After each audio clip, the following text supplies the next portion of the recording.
Well, I think that our initial reaction is that we're very angry. I would love to say that we are surprised, but what the British government proposed to us today was nothing short of insulting. We have waited nearly 2 years for the government to respond to our Supreme Court victory in 2019.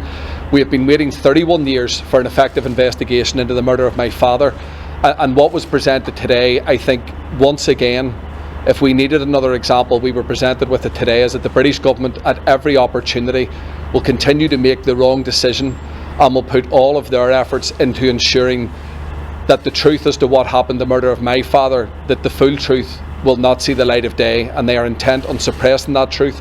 And today's meeting, I think, confirms that again to our family.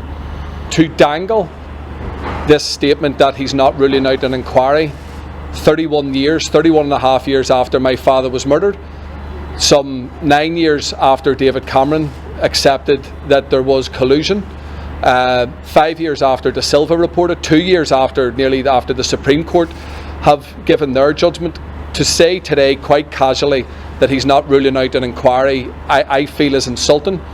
Whilst I've said that we weren't naive to what we were getting into today, I think we did have a degree of hope that for the first time in our campaign we had a Supreme Court judgment which was very clear that every investigation that has come before does not meet the requirements of an effective investigation. We've had police investigations before. We had the police investigation after my father was murdered. We also had a police investigation by the then most senior police officer in the United Kingdom, John Stevens, now Lord Stevens. The Supreme Court dismissed that as not being an effective investigation.